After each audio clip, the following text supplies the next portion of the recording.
रामचंद्र प्रिय पाहुन हे सखी पंखा डोलाऊ कतय एहन दिन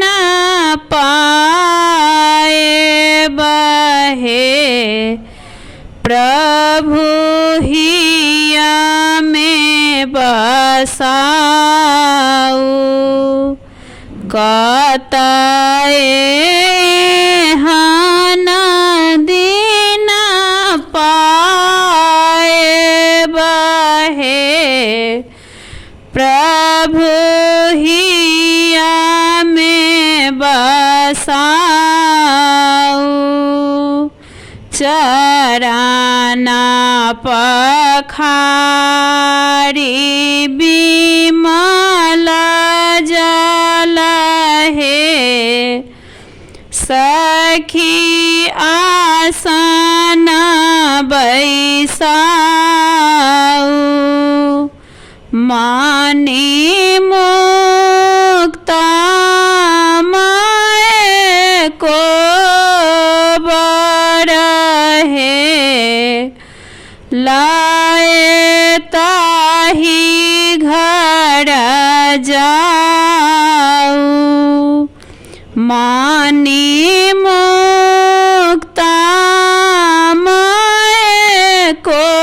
बरहे लाए ताही घर जाऊ के सरर चना चंदन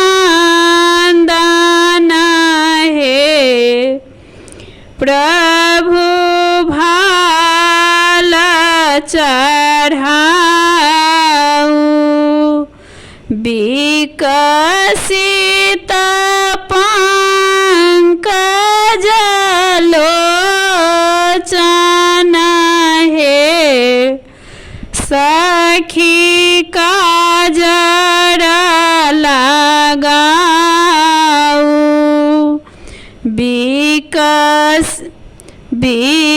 विकसित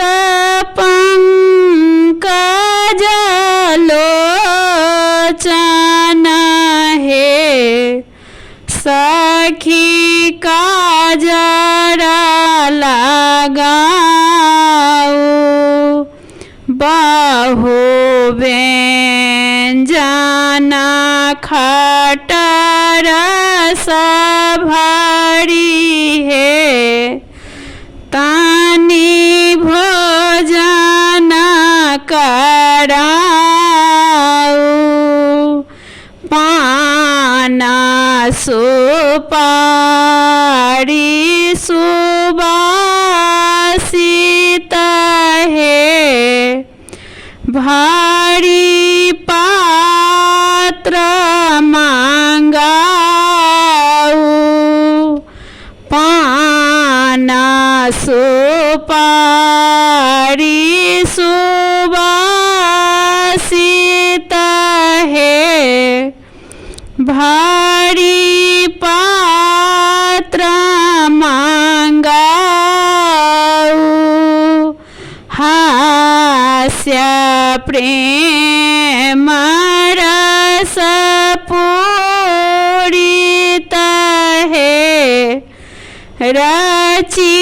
बिनय सुनाऊ हरे कृष्ण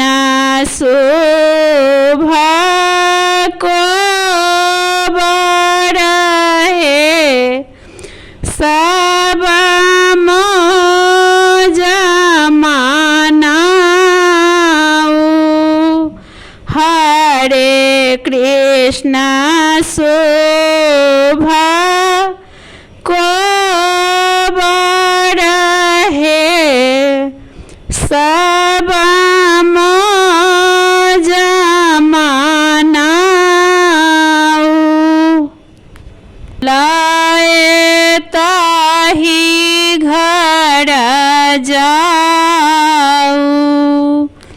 मणि मुक्ता मैं को बड़ा है लाए ताही घर जाऊ के सारा चाना चांदना है प्रभु भाला चढ़ाऊ विकसित पंकज लोचना है सखी काजर लगाऊ विकसित पंकज लोचना है सखी काजर लगाऊ बहु व्यंजना खटर सभारी है तानी भोजन कराऊ पाना सुपारी सुबासित है भारी पात्र मांगाऊ पाना सुपारी